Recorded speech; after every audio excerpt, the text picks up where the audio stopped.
says he was bruised for our iniquity. The chastisement of our peace was yet upon him. But by his stripes, and if y'all know that the sun has rays that shine down, so you know we ought to be encouraged because the sun still shines. And then you know another thing, when the rain comes, we always complain about what's going on in the land, but then when the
Hey, good morning, everybody. This is your Uncle Eddie. Today we're reading from the Acadiana Advocate. This is March 31st, last day of March. Tomorrow will be April Fool's Day when we find out if anything more ridiculous can happen than has already happened. Today's reading is a public service of AOC Community Media, and we do this every day, Monday through Friday, emphasizing local news, obituaries, horoscopes, and those kind of things you won't find in any other news outlet. If you're interested in doing anything with AOC, we're not open for business, but we're accepting electronic donations, program submittals. You can do your podcast from home, and we'll help you with your distribution. Our website is aocinc.org, and we'd welcome you to go there to have a look around. I'm going to hear again reading from the Morning Advocate, starting not necessarily at the front of the paper, but we're going to run through the articles that seem to be of local interest. Headline, Louisiana coronavirus cases up 14% on Monday. Cases in Lafayette up to 32. This is written by Claire Taylor, one of the many journalists in town that's keeping us informed, and thank you for that, Claire.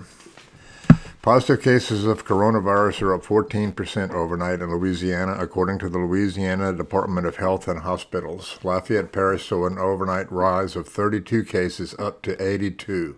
St. Landry Parish reported Monday its first death due to coronavirus. Positive cases for the virus statewide are at 4,025 as of noon on Monday, an increase of 485. Statewide, the death toll rose by 34 overnight to 1,158. It's 34 in one day, folks. Orleans Parish remains the hardest hit with 1,480 confirmed cases of coronavirus reported Monday, an increase of 130 overnight. 13 additional deaths were reported in Orleans Parish on Monday, bringing the total to 83. The first case of coronavirus was reported March 9th in Orleans Parish. The first death followed shortly after on Monday, March 14th, also in Orleans Parish. Lafayette reported its first case of coronavirus on March 18th and its first death 9 days later, March 9th. St. Martin Parish, which reported 3 deaths from coronavirus Friday, recorded 7 additional confirmed cases on Monday, bringing it to 20 total cases. Iberia Parish is at 18 cases and no deaths reported. St. Landry, which reported its first positive case on March 19th, Monday is at 15 positive cases and a single death. Acadiana Parish is at 11 cases and 1 death. St. Mary Parish has no deaths and 10 cases. Evangeline Parish has 8 cases and no deaths. Vermilion Parish, which recorded its first death over the weekend, has reported 3 positive cases. That's the end of that article, and that's today's update from Claire Taylor. Next, we will go to... Let's go to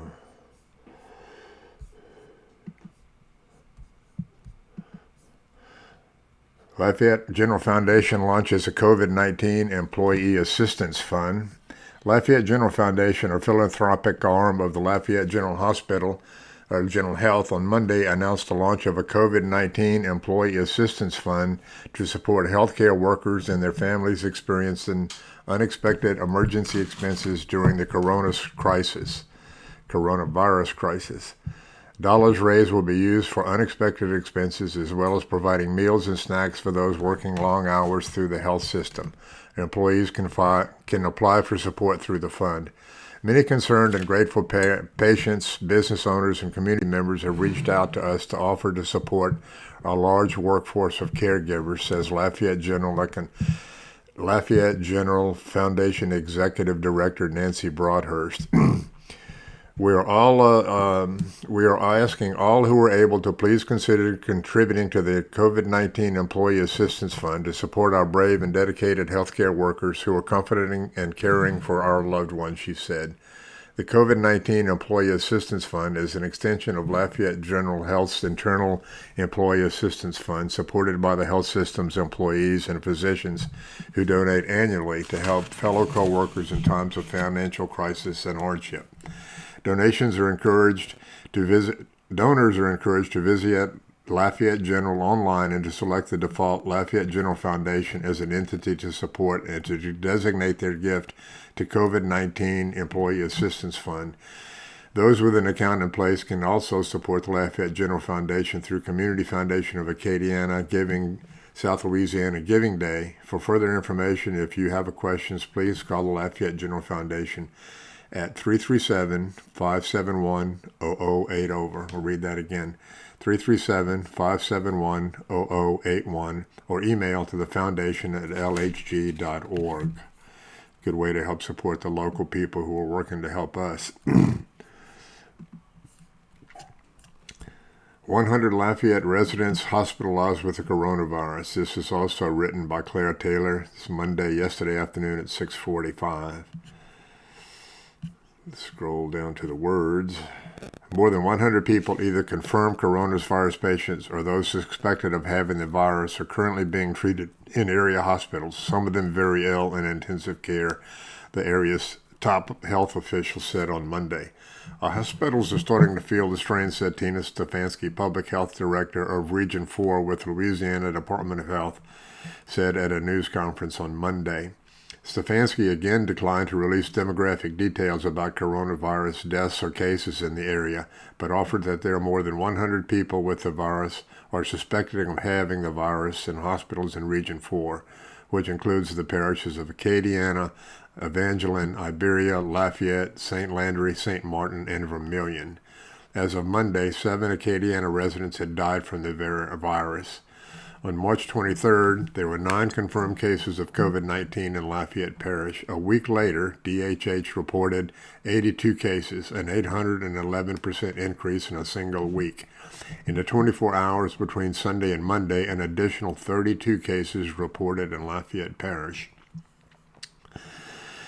The numbers, Mayor President Josh Guillory said Monday, are patients with multiple symptoms and are not a true representation of the number of people with the coronavirus. There are likely more cases than are being recorded, he said. In Acadiana, only the highest risk individuals are being tested, Stefanski said. Some people having symptoms aren't being tested, she said. Since the first 2 cases of coronavirus in Acadiana reported on March 18th, in Lafayette Parish, the number of confirmed cases in DHH Region 4 as of noon Monday was 157, with 7 deaths. St. Landry reported its first death on Monday. Statewide, there have been 425 confirmed coronavirus cases and 185 deaths. Orleans Parish remains the epicenter of the state's coronavirus outbreak. 1,480 confirmed cases since the first case was reported there on March 9th. 86 people in Orleans Parish have died as a result of coronavirus since the first death in the state was reported in Orleans Parish on March 14th. In New Orleans, Stefanski said, is probably a couple of weeks ahead of Acadiana in the progress of the virus. Local officials hope that with social distancing, Acadiana can avoid the high numbers of cases and deaths New Orleans Parish is experiencing and the strain on the health community. We're seeing very sick patients and the hospitals are near capacity, she said. In a few weeks, if the coronavirus cases and hospital admissions continue to increase, Stefanski said, we could potentially be in a situation where our healthcare system could be severely impacted. Regional hospitals still have ICU capacity, she said. Admissions to ICU have been on the rise due to coronavirus patients and suffering other maladies such as heart attacks and strokes. Dr. Michael Odenet of Our Lady of Lourdes Regional Medical Center asked patients to heed the stay-at-home proclamation. Healthcare workers are away from their families during this time, she said, adding that they had been separated from their family for the past 10 days. Stefanski also implored residents to take precautions to stay at home except for necessities and then to remain at least 6 feet apart.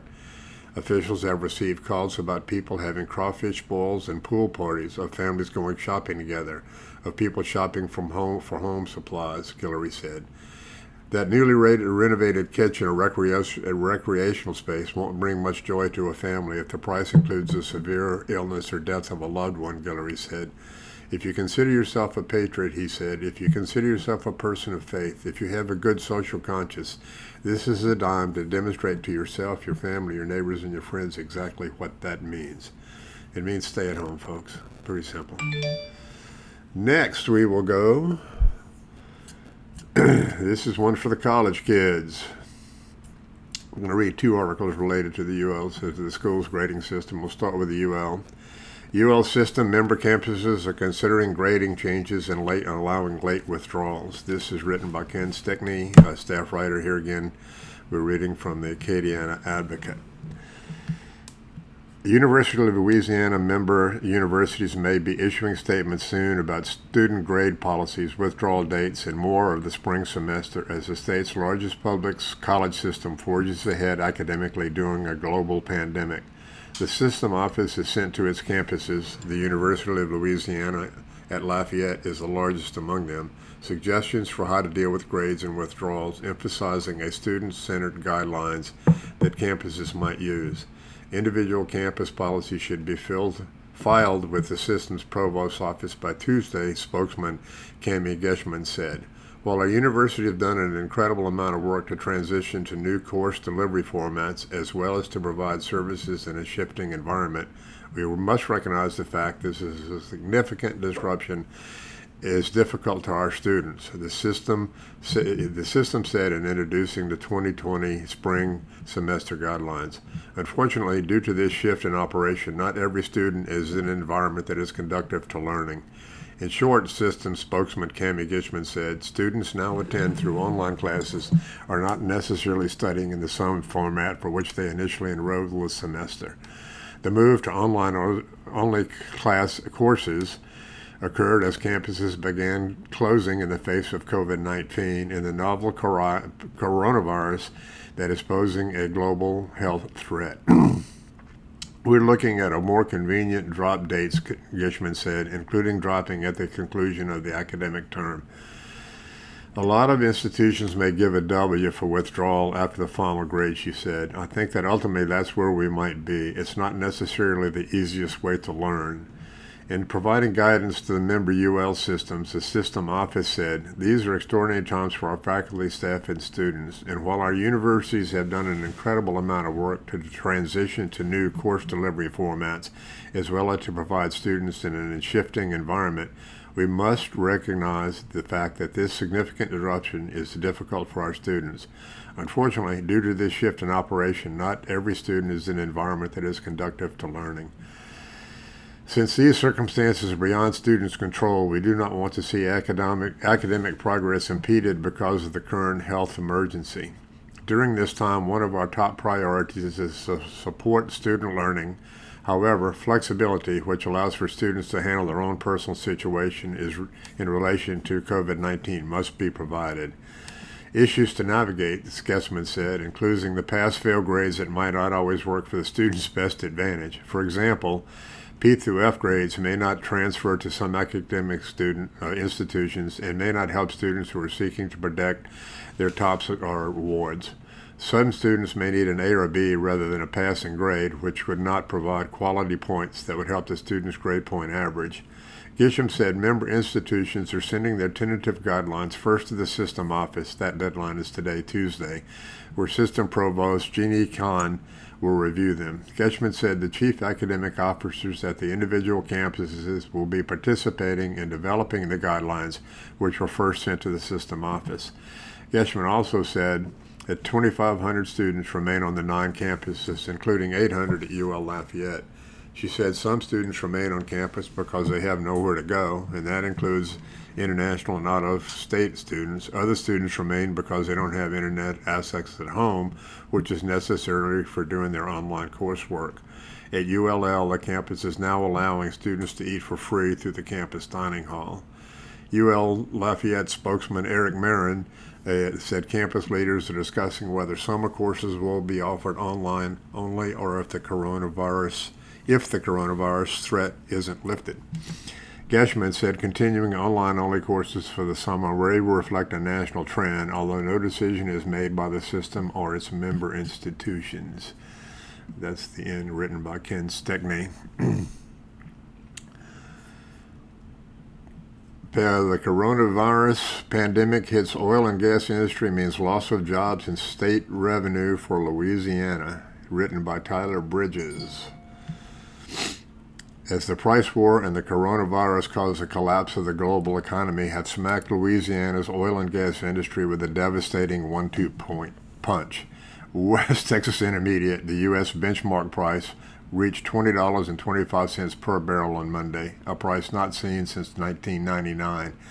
The price on January 1st was $61.06, a drop of 66% over the past 90 days compared to today.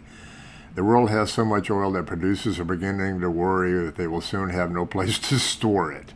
No hard information is available yet, but industry sources say oil and gas producers and service companies are canceling contracts and shedding workers as a result. The most immediate potential solution is to have the federal government buy enough oil to fill the country's strategic petroleum reserve, would provide only a short-term benefit for some companies.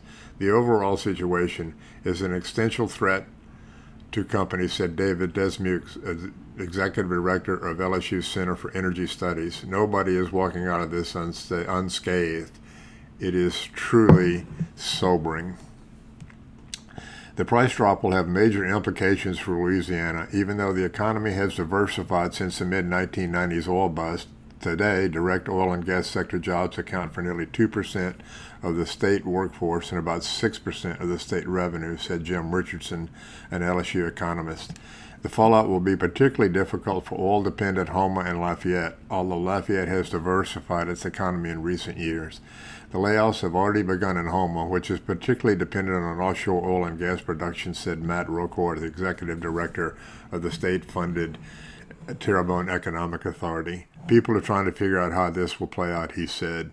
ExxonMobil reduced 20% of its refining operation Monday in its Baton Rouge facility, said Tyler Gray, president of the Louisiana Mid-Continent Oil and Gas Association.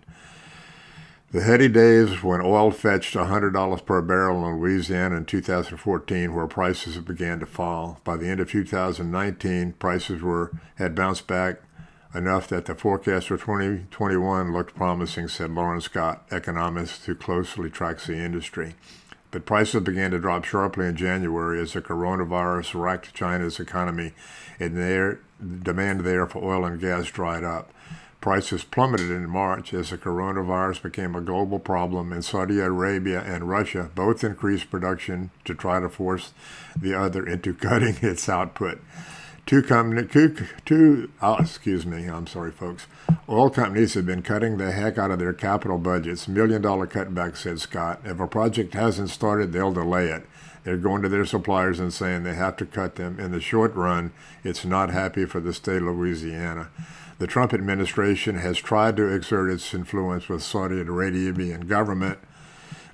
We're awash in oil, said Scott. This can't be corrected with a phone call if Trump can persuade the Saudis to not put all this extra oil on the market. If they reduce their production to the same level as before, the price will go back to the 40s.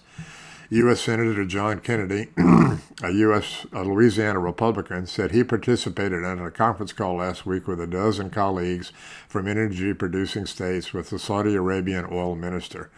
It was a rough call, Kennedy said. You'll see bills introduced in the Senate that the Saudis don't like, and we will have to put in jeopardy their relationship with the United States. Landman Mark Miller, owner of Merlin Oil and Gas in Lafayette, are typically the first ones to feel the economic fallout because they lease land that appears promising for drilling.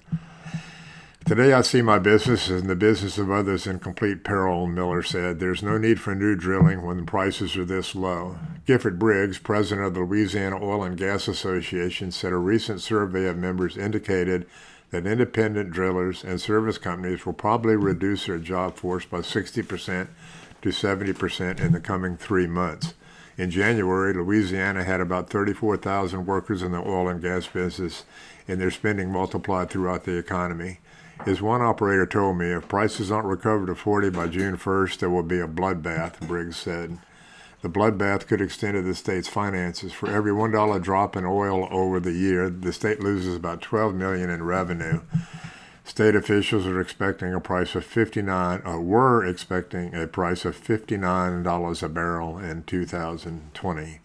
Oil and gas severance and royalty payments are the fifth biggest source of income for the revenue for the state, Richardson said.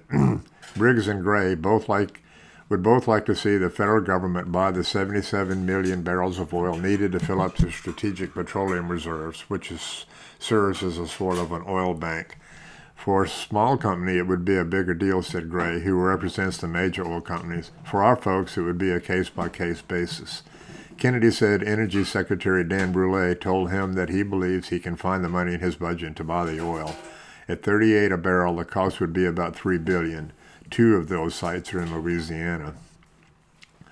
Desmuke said the $3 billion might sound like a lot, but it's not given the size of the multi-billion-dollar investments in oil and gas. Besides, he said, the money would purchase only 6 days of production in the United States.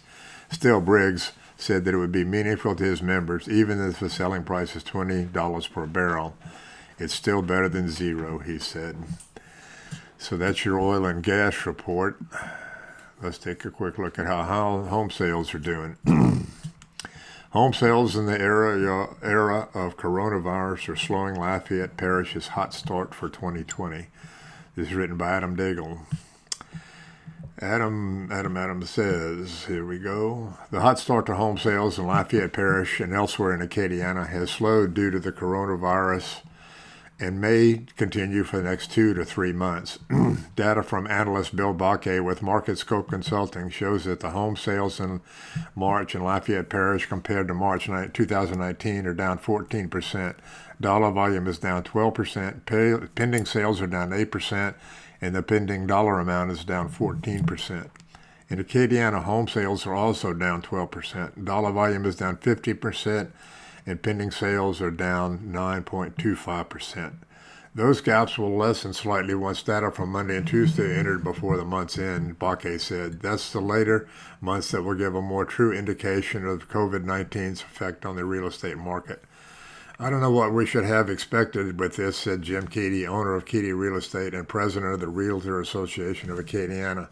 I guess I'd be a little surprised that we're not still working and still putting homes under contract, but I'm more concerned that the ones we're not. Luckily, we were able to still work and people are still putting their houses up for sale, and some people are still buying. The dip comes at a time of the year when normal sales are normally higher, Bakke said. Lafayette Parish has already started the year strong, with 250 homes sold in February, up from 240 sold in February of 2019.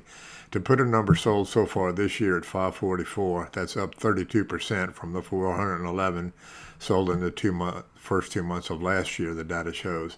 As expected, since stay-in-place mandated early this month, showings are down significantly, down 59.6% from March of 2019. That's made many realtors offer virtual showings, and potential buyers rely more on web listings. For those considering putting their homes on sale, this isn't a long-term crisis, Keaty noted. The market should bounce back relatively quickly. New listings are down 22% in Lafayette Parish and 25% in Acadiana parishes. We have nothing to lose by putting it on the market, but you could lose a major buyer if you don't.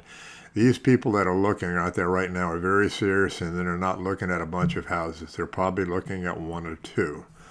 So that's the report on your real estate market here in Acadiana. Let's go to the other news. This is back here again coming from Louisiana. This is written by Sam Carlin. Louisiana coronavirus stay-at-home order to remain through the end of the month. The spread is real. And that month they're talking about is not this one, March. We're talking about tomorrow's month, which is April. Happy April Fool's Day tomorrow. You're going to read a lot of stuff that's probably a lie, but they won't tell you it's April Fool's. They're just going to lie to you. That's my editorial for today. All right, scrolling. All right. Life in Louisiana will not begin to return to normal for at least another month, says Governor John Bel Edwards, as he extended the state's stay-at-home order involving harsh restrictions and harsh limitations to face-to-face contact until at least April 30th, in line with similar guidance from the White House. A broad array of restrictions on businesses, schools, and daily life implemented over the past weeks were all set to expire on April 13th. Edwards says during his press conference on Monday he will extend them until at least 2 weeks beyond that, and the governor said repeatedly hinted that it could be in place well into May unless the state makes headway in flattening the curve or slowing the spread of the coronavirus to avoid overwhelming health systems. His decision comes a day after President Donald Trump extended guidelines for social distancing through the end of April. After initially recommending a 15-day period of restrictions that indicated he wanted to loosen them to businesses backing up. This is obviously very helpful for states like our own because it sends a clear message that we are nowhere near over the hump, said Edwards, that we still have an awful lot of work to do to flatten the curve, and I think it creates realistic expectations in the public about the time horizon that we are on and so forth. Based on new federal guidelines from the Cybersecurity and Infrastructure Security Agency, Edwards said he may tweak his order to change what businesses and workers are deemed essential and therefore allowed to remain open or to go to work. But the bulk of the restrictions, closures on K through 12 schools, casinos, gyms, and the limitations of restaurants to drive-through delivery and takeout, among other things, are expected to be extended through at least April. Edwards has previously said the state would ultimately keep restrictions in place for a month after. Let me read that again. Edwards has previously said that the state could ultimately keep restrictions in place for a month after April 13th. The move, while not unexpected, is the latest indication Louisiana is far from having the new coronavirus under control, with officials working furiously to surge the state's medical capacity while imploring residents to more closely adhere to the state's restrictions. We still have the same imperatives that we've been working on the past few weeks, and that we have to continue to flatten the curve. Now the spread of this disease so that more people than necessarily don't seek medical care all at the same time, Edwards said. At the same time, we have to continue to surge our medical capacity. As of Monday, the state has confirmed 4,025 cases of coronavirus with 185 deaths. The number of people hospitalized, 1,158, and those on ventilators, 385, stayed relatively steady from the day before, and the governor noted a slight positive trend in the figures. Still, the state's modeling still shows the New Orleans region running out of ventilators by April 5th and running out of hospital beds by April 12th. Both projections are 2 days later than the earlier modeling showed, which Edwards attributed to a wide range of factors that change daily, like the length of hospital stay and ventilator capacity. Louisiana has struggled to land new ventilators, equipment for which just about every other state is also clamoring. On Monday, Trump pledged 150 ventilators from federal stockpile, and the state landed 100 more from vendors on top of the 192 already acquired by Edwards' administration. Spokesman Christina Stevenson said. Still, the state project needed 1,000 new vents for the New Orleans region and has ordered 14,000 total. New Orleans Mayor LaToya Cantrell, who has issued some of her own restrictions to stem the tide of cases in the city, has become a national hotbed for the virus, urged residents to continue to take the stay-at-home mandate seriously. The spread is real, Cantrell said, noting that every 100 new cases in the city sees 5 deaths from the virus. What we can see from 2 weeks of social distancing, it is working, but we have to continue to stay home. As we continue to hammer on the needs of residents to stay home when possible, state and local officials are also racing to build up medical capacity in New Orleans region. The most pronounced component of that effort is the building of a 1,000-bed temporary hospital in the Ernest N. Morial Convention Center, which comprises a significant chunk of the $247 million the state has spent responding to the crisis so far. The state is spending close to $90 million on the convention center deal, including 2 contracts totaling $72 million to staff and build the modular pods in the facility, said Commissioner of Administration Jay Dardenne. Meanwhile, workers and businesses are weathering an imposing economic turndown. Unemployment claims have skyrocketed to levels never seen before.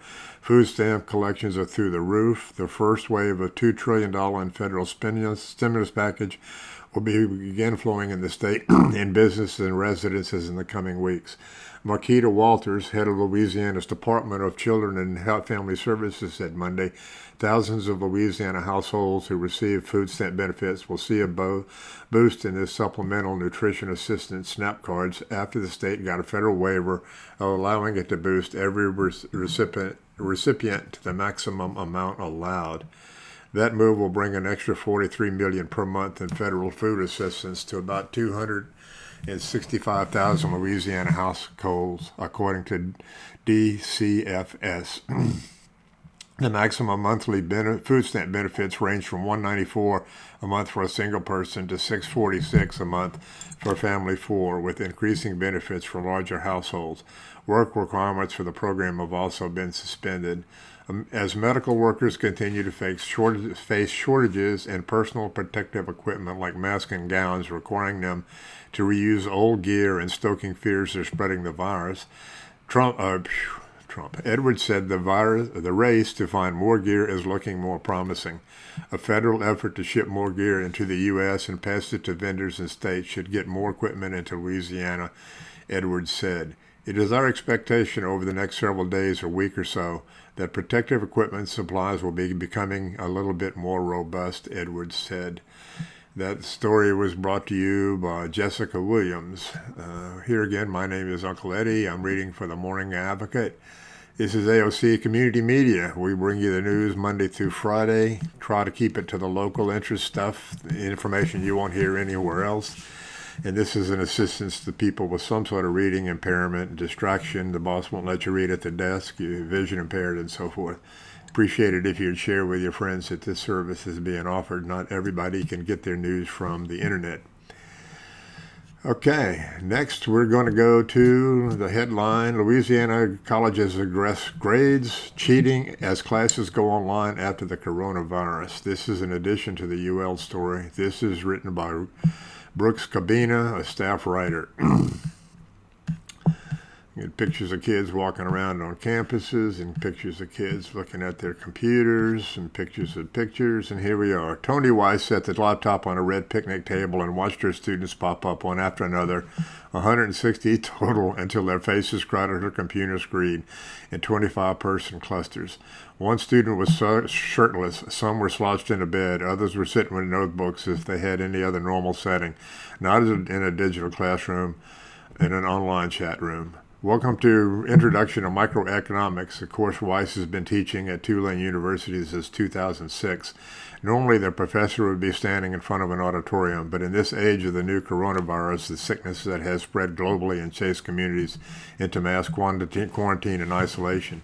Instead, Weiss hosted Monday's 10 a.m. lecture in her backyard in New Orleans, the city considered the epicenter of Louisiana's COVID-19 crisis. The pandemic has shut down campuses mid-semester across the nation. Institutions are postponing or completely canceling commencement ceremonies due to the disease. Nearly every school in the country has banned in-person classes and converted all academic activity to online. Loyola University moved its online classes on March 16th. Students at LSU recessed for the spring break on March 22nd, such as it was, and returning for their first classes as of Monday. Tulane is entering its second week of online teaching, and Weiss's class represents a small portion of students who are stuck at home with many questions. How will I take my finals? How will I graduate? Will I be reimbursed for the dorms I no longer use? This isn't across the world. This is across the world, this interruption, Weiss said. Whatever's happening in Tulane is happening elsewhere. Around 242,360 students enrolled in Louisiana public and private universities this spring, according to the Board of Regents calculations, and just over a fourth of them are seniors who are months away from possible graduation. Many of Louisiana's university systems are still adapting to hosting their entire educational operation online. A transition, LSU system president Jim Henderson said, is a much more significant undertaking than I think a layperson would understand. On the one hand, it's helpful that everybody in the country is basically in the same boat, says Matt Lee, LSU vice president vice provost of academic programs and support services. So that creates an immediate community of professionals to kind of lean on and learn from. Less than 10% of the students remain in the campuses of UL, LSU, Southern, and Tulane institutions, according to reports provided by the school officials. Those institutions are all answering how they'll reimburse students for on-campus housing. Southern spokesman Janae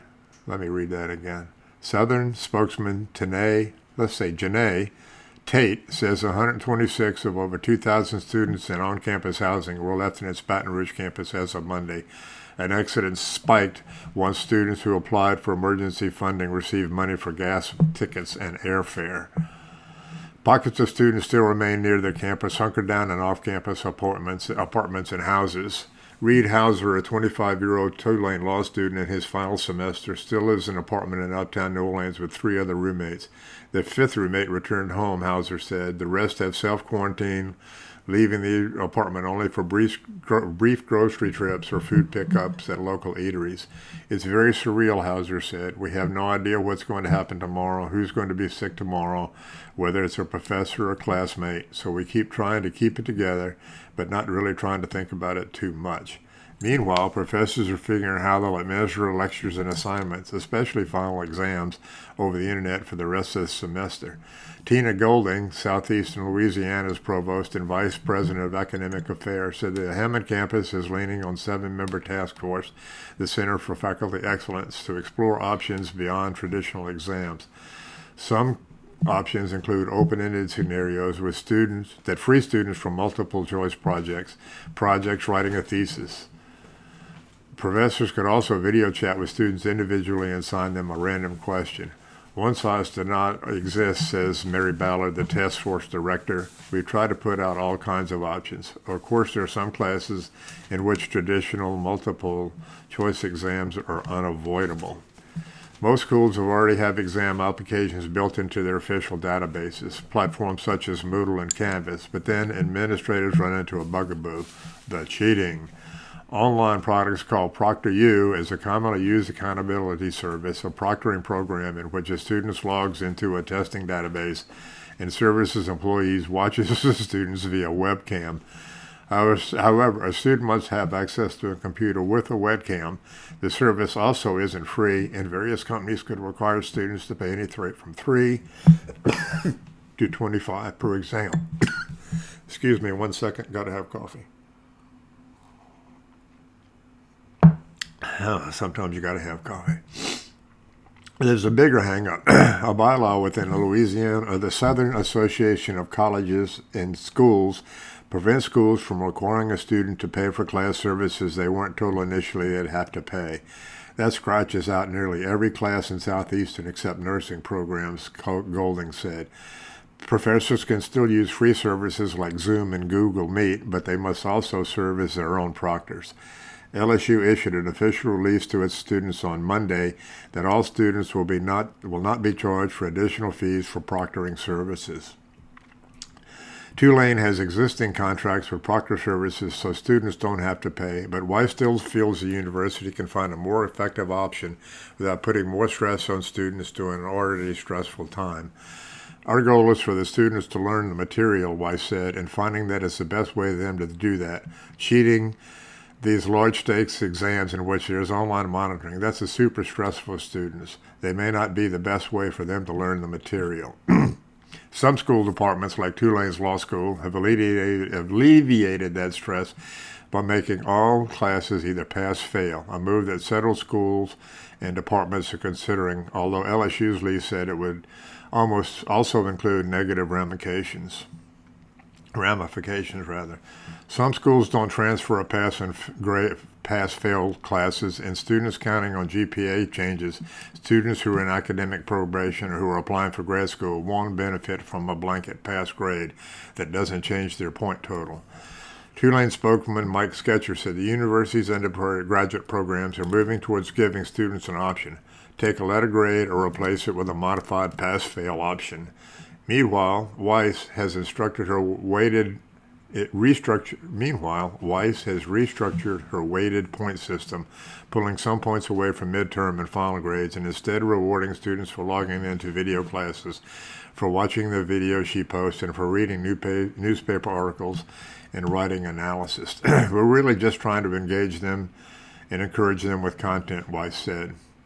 Hauser said he feels he's seen more of his classmates speak up with questions and answers since the lectures moved online, something he theorized has something to do with not being physically next to a peer who may judge you. Living in the middle of a pandemic still makes it difficult to pay attention in class, Hauser said. It's a combination of everything. The lockdown, the constant news cycle, the home environment. Your attention wavers, he said. When there's a class on employment law at 10 a.m., but Donald Trump is also in the news at a news conference at 10:30. It's been a process, Hauser said, but we have to work, we have to study, we have to go out and get food. We're doing that as safe as we possibly can and waiting for things to get better. He paused. Hopefully, he said. Housing reimbursement plans. UL will reimburse its students up to 8 of its 9 campuses, a maximum of 25%. Louisiana Tech set its maximum at 38% since the university is on a quarterly schedule rather than semesterly. LSU will dole its reimbursement out as credits and credit amounts that can range from $583 in a double occupancy room to $980 as a residential college, about 20% of the semester's total. The credit will be applied to leftover university balances, then any remainder will be sent directly to the student. Students from Southern and Tulane said the two schools are still working on plans. Meal plan reimbursement is still being sorted out by the schools since each school has individual negotiations with contracted providers. So you college guys are in for some help. No telling what that's going to be. Tune in tomorrow. We may have some updates. Here's one that I'm particularly interested in. This is written by Mark Scheffelstein. Coronavirus epidemic likely to trigger more post-traumatic stress cases, an LSU researcher says. Here we are. A combination of stress, trauma, and depression triggered by the coronavirus pandemic after the virus abates is likely to increase what's already a high number of cases in post-traumatic stress disorder among Louisiana residents who have been hammered by natural and man-made disasters in the past, according to a behavioral epidemiologist at the Louisiana State University School of Public Health. Associate Professor Ariane Rung bases that conclusion in part on a 2019 study she co-authored that found that women in mostly rural areas of southeastern Louisiana parishes continue to experience symptoms of trauma and PTSD for years after the 2010 Deepwater Horizon spill at levels greater than the national average. The research found that 12.7% of women in this study scored at or above symptom levels associated with PTSD, compared to previous studies that estimated nationwide prevalence rates of only 3.1 and 5.3 in women. The study pointed out that the majority of women directly exposed to either spilled oil or the economic effects of the disaster have also experienced numerous previous traumas ranging from hurricanes like Katrina and Isaac to gun violence and sexual assault. Now that the pandemic effects are being added, Rung said on Tuesday. The population that we're studying are women in southern Louisiana, and they have already had a lot of exposure to trauma, she said. So cumulative trauma becomes the issue. And what are they likely to have some mental health ramifications from it? That probably goes without saying. But the effects of the coronavirus outbreak are also quite different in how they add stress.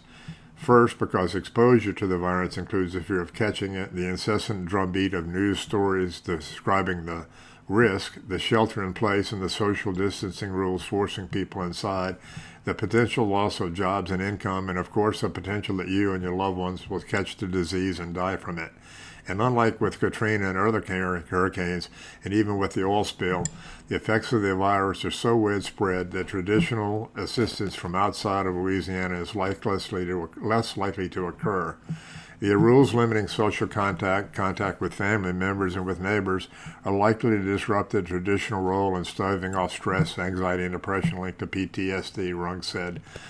Normally, social contact, social support, social connections with other people often provide a buffer to some of the effects of the disaster, she said, but the effects that we're having now to be socially isolated could strain those protective resources. Because of the disaster, we have less social support available to us, and that in turn could impact mental health that results.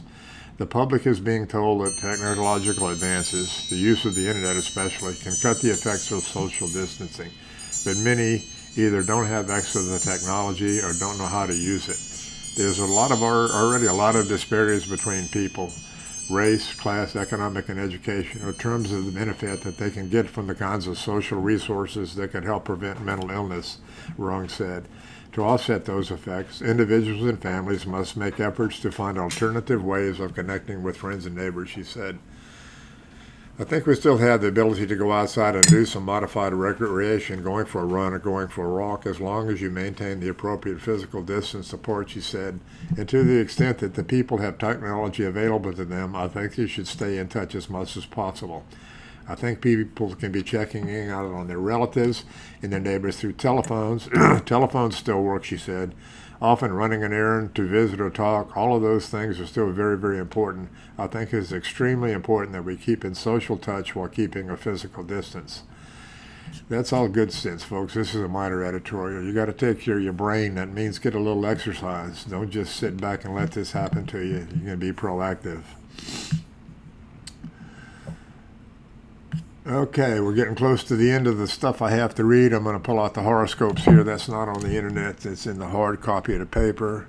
And it looks like my wife took the hard copy of the paper to the bedroom with her. So I won't be reading those horoscopes. We're going to go back to some business. Good news happens. J.D. Bank to open a second Lafayette office in the old Whitney Hancock space on Jefferson Street. Jennings-based J.D. Bank will move into the former Hancock-Whitney space at the corner of Arnold Boulevard and Johnson Street. I'm sorry, let me start this over. This is written by Adam Daigle, by the way. Jennings-based J.D. Bank will move into the former Hancock-Whitney space at the corner of Arnold Boulevard and Johnson Street, bank officials announced on Monday. The bank will move into the space Whitney Bank vacated on 3600 Johnston when it acquired the troubled Mid-South Bank and moved its location across the street. This will be the second location in Lafayette, where the office is at 300 Verrott School Road. J.D. Bank also announced it will open an office at 631 Admiral Doyle in New Iberia. J.D. Bank is excited to expand its unique brand of community banking to New Iberia and Lafayette, said Bank President Bruce Elder. Our high-tech, high-touch approach that offers a variety of digital solutions coupled with knowledgeable associates committed to let me try this again. Our high-tech, high-touch approach that offers a variety of digital banking solutions coupled with knowledgeable associates committed to delivering an exceptional experience is why we think J.D. Bank is Louisiana's community bank. The addition of these two offices strengthens our presence in the easternmost part of our footprint. It is not known whether J.D. Bank bought the building or released it. No records were available on Monday at the Parish Clerk of Courts database. Established in 1947, J.D. Bank, Louisiana's community bank, has 21 full-service branches in 7 southwest Louisiana parishes. It has $881,932 in total assets at the end of 2019 and $772 in total deposits, FDIC records show. The building is the fourth to find a new tenant following Hancock Whitney's acquisition of Mid-South Bank last year. Cottonport Bank of Avoyelles bought the office at 22 Ambassador Caffrey Parkway in St. Landry Homestead. Federal Savings Bank bought the Carencro office on 800 Veterans Boulevard. CGI will move into the space of Mid-South's former space in the Versailles building in downtown Lafayette. The only property remaining on the records that has not been sold is the office at 2805 Moss Street. And that was a kind of odd read, folks. Sorry about that. We're going to skip that one, and we're going to skip that one. I'm afraid, ladies and gentlemen, we've come up about 12 minutes short. I'm not going to use this time to editorialize. Well, yes, I am. You got to pay attention, get out, get some exercise, reach out and be in touch digitally. Don't touch anybody physically. Pay attention to your neighbors, check on your loved ones. If you've got something of worth you can contribute and you'd like to share it with the community, you can send it to us. go to the AOC website. That's AOCINC. Look for Submit Programs under Make Programs, and then you will find links to submit all of your content, and we will, of course, get that shared with a much wider audience for you. You can tune in tomorrow. I think we've got our volunteer Bruce Cohen set up to do the reading. I assure you he is a better reader than I am, so it'll be a somewhat more enjoyable experience. Thanks for tuning in.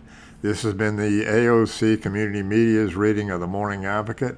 We appreciate you, love one another, and I am out.